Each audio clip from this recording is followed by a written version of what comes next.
Before we get started, you probably know what I'm going to ask. Have you taken the listener survey yet? It's only 5 minutes. It will really, really help us make the show sustainable. It's at citycast.fm/survey. We'll throw the link in the show notes. You'll be entered to win a $250 gift certificate too. We are so close to getting all the responses we need. Head on over there.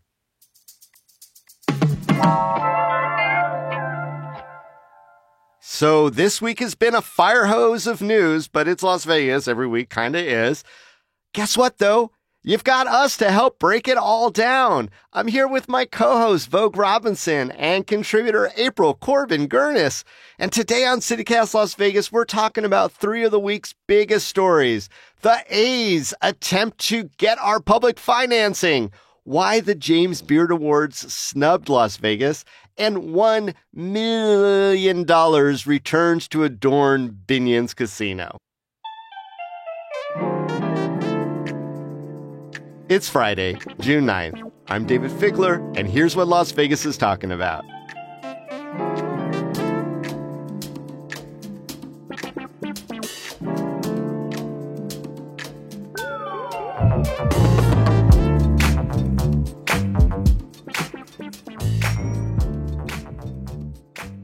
April Corbin-Gurnis and my co-host, Vogue Robinson. Welcome to CityCast Las Vegas Friday News Roundup. Good morning. Happy to be here.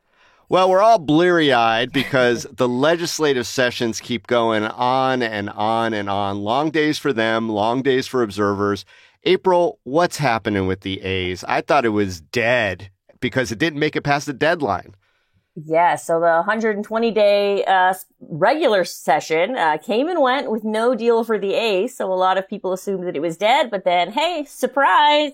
Governor Lombardo called everyone into a special session and, asked them to consider it's a $380 million public assistance package that breaks down to $180 million of transferable tax credits, which are tax credits issued by the state. And then it also includes $120 million in bonds that would be issued by Clark County.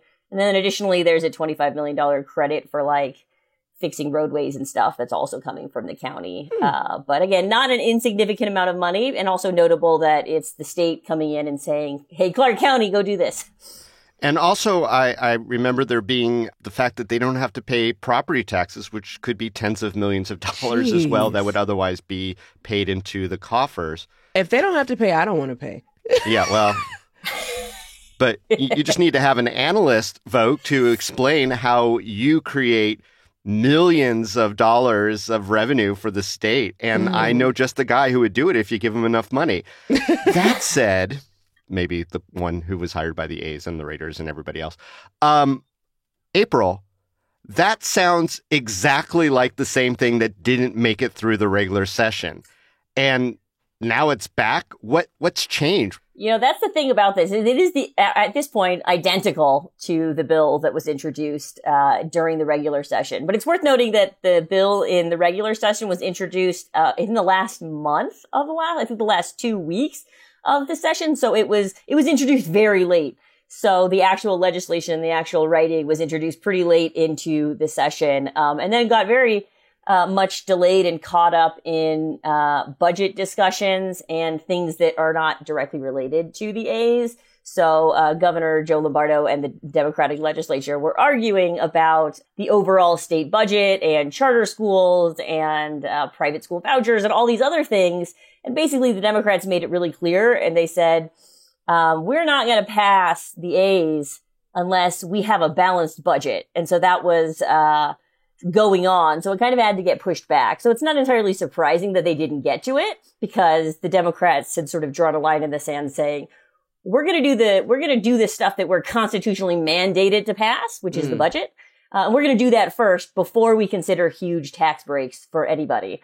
And then once that happened, I think Lombardo decided, well, hey, I want this A's. So he called it, and he called the special session, and now we're here. There's lingering resentment and frustration from what went down during the regular session, and I think we're seeing that play out. There's a lot of legislators in the first hearing during the special session that said, we're mad at the governor for vetoing this and not passing this. And so there's a lot of political, happening that has nothing to do perhaps with the actual thing itself, but it is a complicated and very political process undergoing. Vogue, I'm wondering, you're not watching it very closely, but are you still hearing about this whole A's thing? Or like, is anyone outside of the legislature and like the diehards like me caring about this debate? What do you think? People in my circle are not as concerned about it, honestly. I think we've all made our minds up about, baseball. Didn't watch it before. It's not going to change if a baseball team comes to the city. So, and I think there's kind of this sense of we don't have any control. The Raiders Stadium went up regardless of how people felt. And so that's probably I feel like once the plans dropped and they showed the images of what they say they want the stadium to look like, I feel like it feels like the people who want it to move forward are trying to manifest the out of out of this MLB stadium happening and the A's coming to Vegas. Now, how they're funded, who the heck knows? But I think a lot of us feel like it doesn't matter what we think or feel, because clearly the governor wants it to happen. And if a full-on special session is happening because he wants to bring the team here, at some point, I feel like our governing bodies are going to acquiesce to what he wants in some way, shape, or form. The fix is in. Yeah. Wow.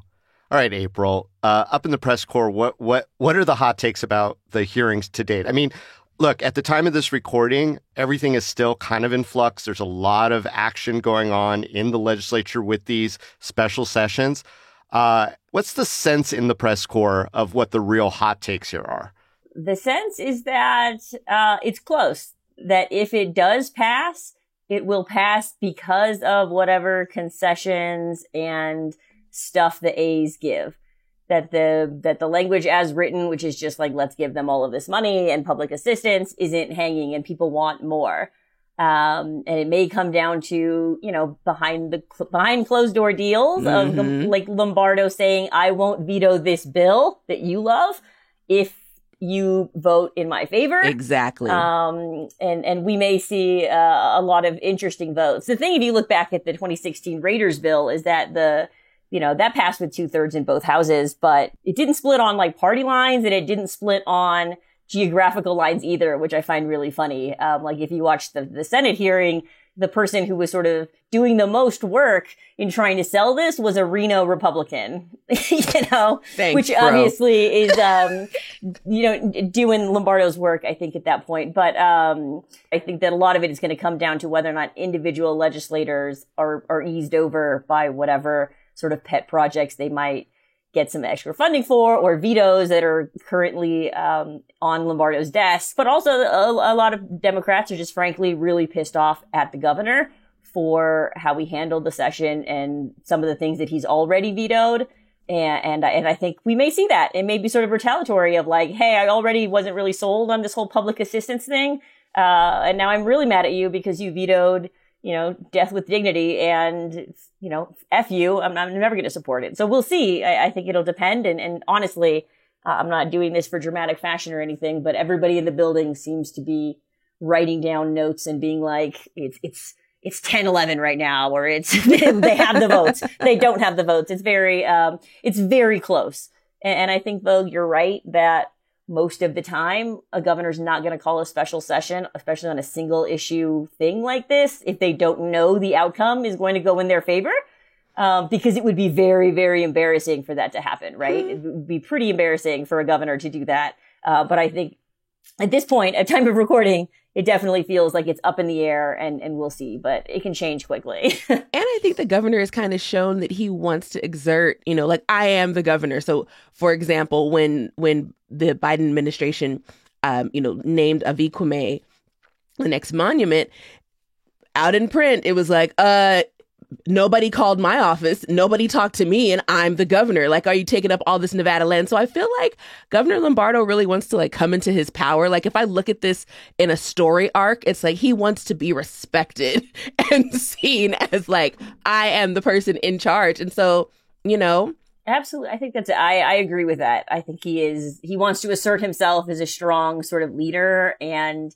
not necessarily, and I think he's sort of seems fine at this point with not being considered a compromiser, you know, like I think when this legislative session started, when Lombardo was elected, everybody was kind of like, will he be like a Sandoval who has his reputation of working across party lines and being moderate and everybody sort of liking him regardless of party? Or will he be more like a Gibbons who was frankly kind of a train wreck and, you know, was like, this is my way. And we're seeing that. And I think we'll see what Lombardo's reputation is after all of this. Well, you know, and what's disheartening to me, and I get it, I mean, this is kind of where it all falls down, is that this is so politics as usual, right? We're talking about horse trading. We're talking about people with hurt feelings. We're talking about retaliation.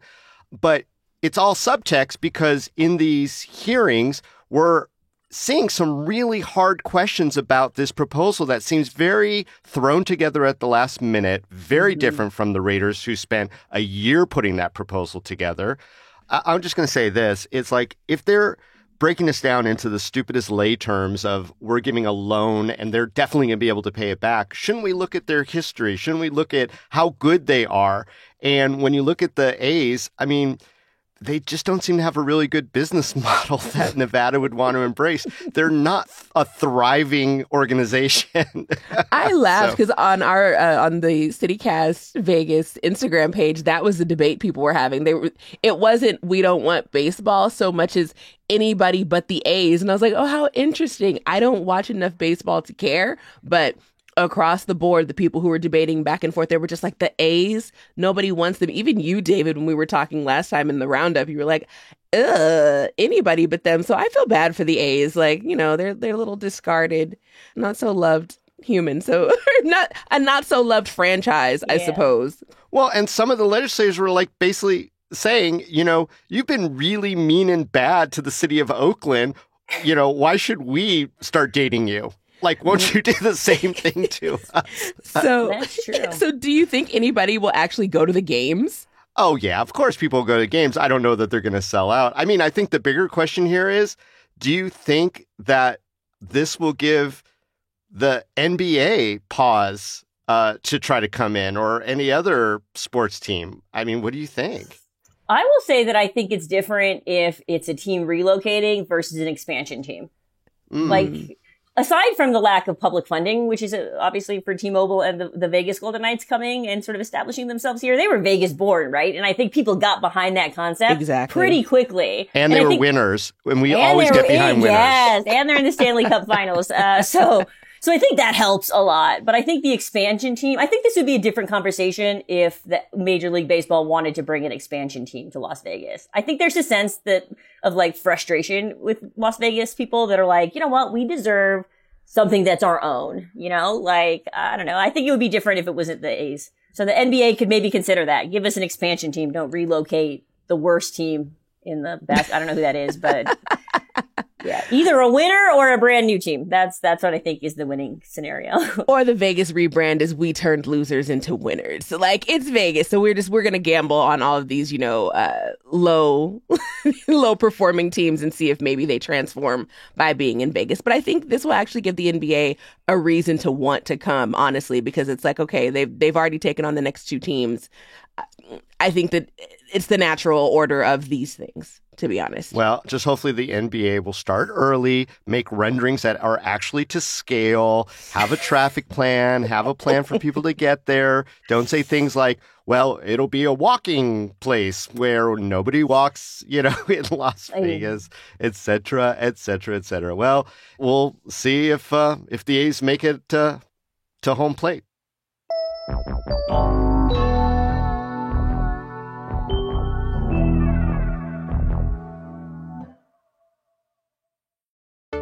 Hey, CityCast Las Vegas, it's Michael Ziviak. While CityCast Las Vegas works hard every day to connect you with the stories that matter most, I'm working in the background making sure that our listeners are connecting with the best that Las Vegas has to offer. So what does that look like? It means meeting with the people who make Las Vegas what it is. The business owners, the stakeholders, the decision makers, the Las Vegas residents who put together those food festivals you enjoy, the concerts you attend, the exhibits you can't miss, and who make those candles your mom can't stop talking about. If this sounds like you, let me help you get your message out to the city's best audience with an ad right here on the CityCast Las Vegas podcast and on our sister daily newsletter, Hey Las Vegas. Shoot me an email at ads@citycast.fm and let's connect. Hey there, CityCast Las Vegas listener. Did you know that this show is part of a whole network? Yep, we're in 11 different cities and with more to come.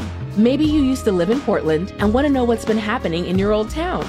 Or maybe you have a friend in Chicago you're visiting soon. Or you have family in Philly or Salt Lake and want them to know that the podcast and newsletter you love are right there for them too. We've got you covered in these cities and more.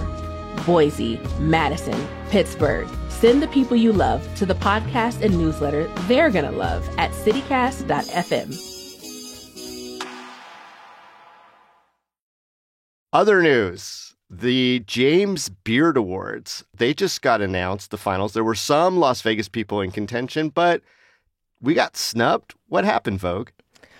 Oh, Lord. So the James Beard Award, it's so funny. I learned about it through just watching lots and lots of episodes of Top Chef, but the award always seems like this level of prestige. It's the thing that a lot of people are hopeful to get. A lot of chefs are hopeful to get. And some people call the James Beard Award the Oscars of the American restaurant industry. And maybe that's accurate considering that Vegas keeps getting left out. I don't know. So our nominees, Garage East, Anima by EDO, Kaiseki Yusu, Red Plate, Shanghai Taste, all those were nominated and mentioned, but nobody walked away with an award from Vegas. And we're a city that has so much phenomenal food, so many tremendous chefs who are making strides and taking risks. So it sucks to not be recognized. And I'm wondering, David, why do you think our food scene is so frequently overlooked when it comes to this national attention in media?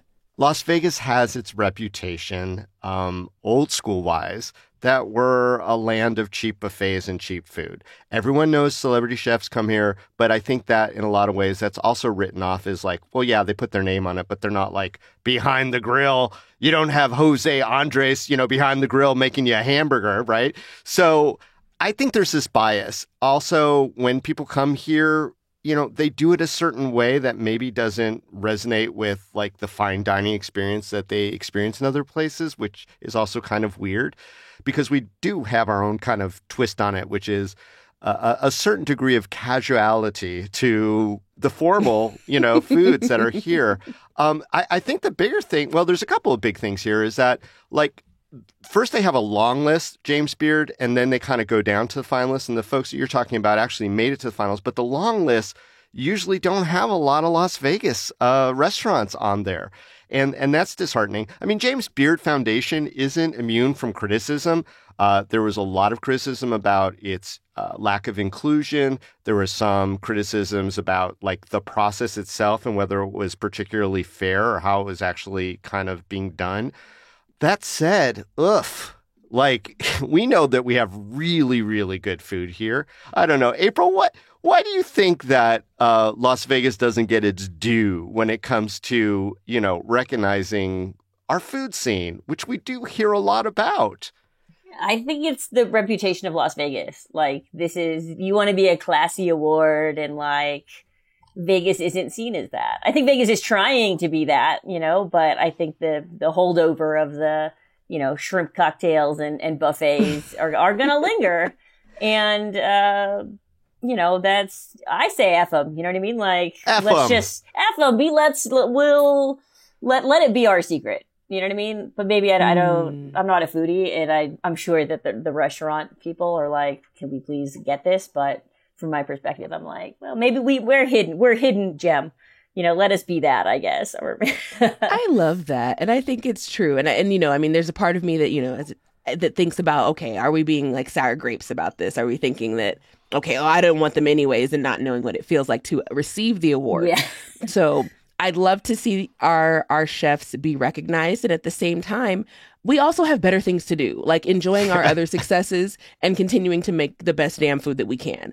And on the other side of that, in the same way, like there's the Oscars and there's the Screen Actors Guild Awards, what does it feel like to be recognized by your peers and by your city? So Mothership Coffee, for example, just got an award for best small business, and they're a coffee house, and it was an award from like the president's office. So they're literally the head of the Small Business Administration came in, talked with the owners of Mothership Coffee, and had like a whole panel. So I feel like there are ways and places where we're being recognized. So when we have so many places and so many people who are writing about the great food in our city, I think we'll be okay. Well, I'm going to just say this. James Beard Awards needs to have best taco truck because we're going to kill the competition. All day. Okay, all 10 nominees there are going to be from Las Vegas. That's all I'm going to say that right now. Well, here's to good food being accessible to everybody, and here's to everyone getting fed in our community one way or the other. So yes. Thanks, James Beard, for nothing, but also for whatever it is that you do.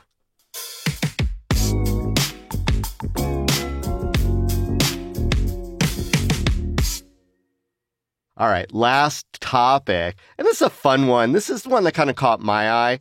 Binion's, which used to be Binion's Horseshoe downtown on Fremont Street, is a stalwart of old Vegas. And they used to have an amazing attraction that brought people in to take a photograph with $1 million. Back in 1954 is when they started that one, right? And they had a display of $110,000 bills with... which I guess were like gold certificates or something. I don't know. They did money different back then. And they had the picture of a guy named Salmon Chase, which he was a Supreme Court justice. There you go. And people would take their photos for decades.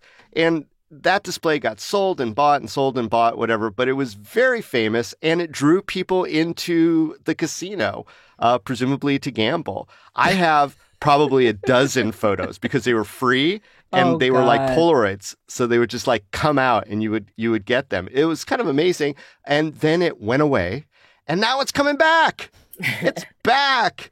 So I want to credit Vital Vegas, also a guest on the podcast on occasion, who broke the story. He had a personal interest because he holds the world record for most photographs in front of the $1 million display. But what do you think about that as a draw? Is $1 million even a lot of money anymore, guys? To me, it still is. I don't know what they're paying you, David, but I think it's... Well, podcasting is lucrative. Well, let's look at it this way. $1 million in 1954, that would be like $11 million today. So do they need to up their game to make it exciting? Yes. I want to see the $11 million pyramid. April, have you ever been to it? I haven't, but now that it's back, I think I'm going to amend that and take on I'm going to go for the record. Not really, but I'll get one photo at least. And I think it's fun. I think that's cool. $1 million isn't a lot for a lot of people, but it is for most people. So I think it's great and it's fun. What about you, Vogue? Did you ever go down there and grab it?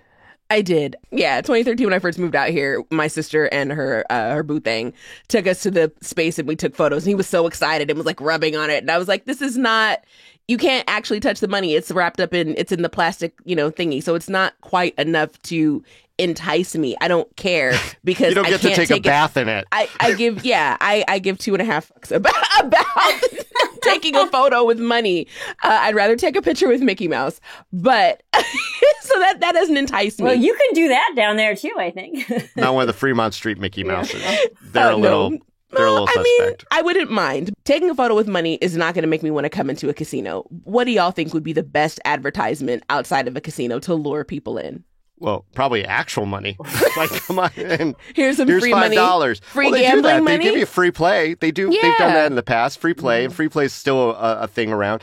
Look, I remember, and I've been here forever. There used to be some really cheeseball promotions, especially on Fremont Street, to lure people to come in. My favorite was, and I can't remember which property it was. It might have been the Golden Goose or one of those places like that. But see your name in headlines, and you'd go in and you tell them your name, and then there would be a fake newspaper called the Las Vegas Gazette or Las Vegas Times or something like that. It'd be like, David breaks the bank in Las Vegas, or David holds up a bank in whatever you want. They'll put it in the print, and it came out in that kind of old westerny typeset.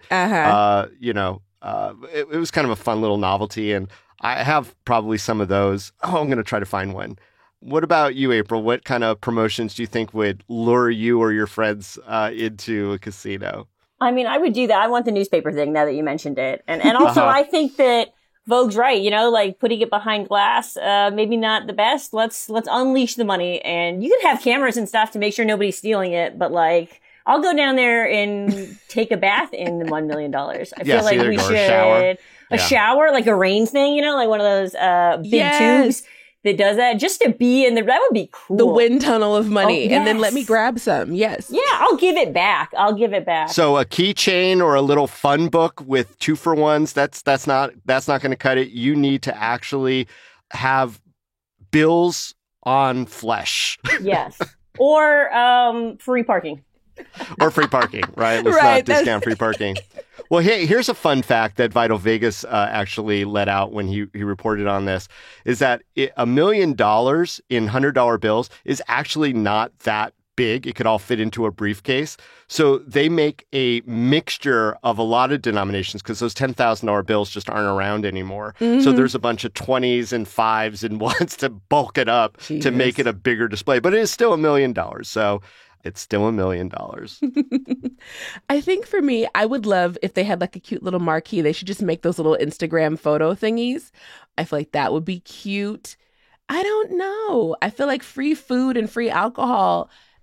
What else is there? Like either you're nothing gonna beats go the gamble. Old standards. Yeah, I was like, if you're gonna gamble, you know what you want to do. You know what you're interested in, and so I think the perks as they currently stand are fine. And I think the easiest way to get me into a casino is a show. Like, give me some free tickets to a show if I play this little slot machine game, and then it means I get to see a comedian or a singer or a cirque show. That's really probably the best thing for me. So I mean, that's all it takes for you, Vogue. Yeah. Well, I got some timeshare selling friends who want to talk to you for a second. They got some real good bonuses for you. That's not the same. All you got to do is sit in a room for longer than a special session. What about a baseball team? Would that lure you? Yeah, exactly. No. I want $380 million, and then I'll go into any casino. I'll go into the Tropicana for $380 million. Oh, God. All right. Hey, you guys, this has been fun. So many unanswered questions, but so many questions answered. What a fun time. Hey, April, Vogue, thanks so much for joining us on CityCast Las Vegas. Thanks, David. Thanks for having me.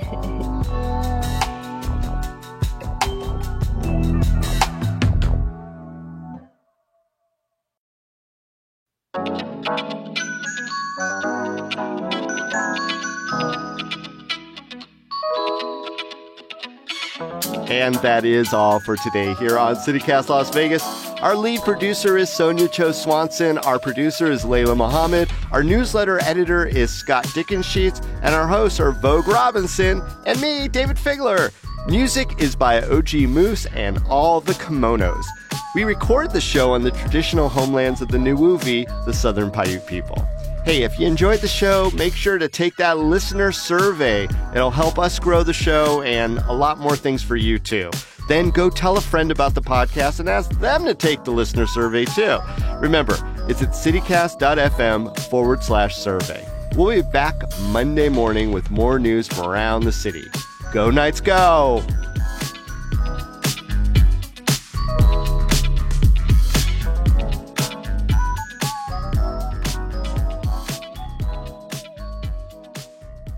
And so we'll just have to see where it lands. It could be stopped early, could make it all the way to the finish line. Wait, finish line. That's not a baseball metaphor. I better come up with a better one. Or not. So we'll just see if they make it a full 9 innings or if the game gets called for... oh, God. Let it go, David. I gotta let it go. I'm letting it go. All right, we're good.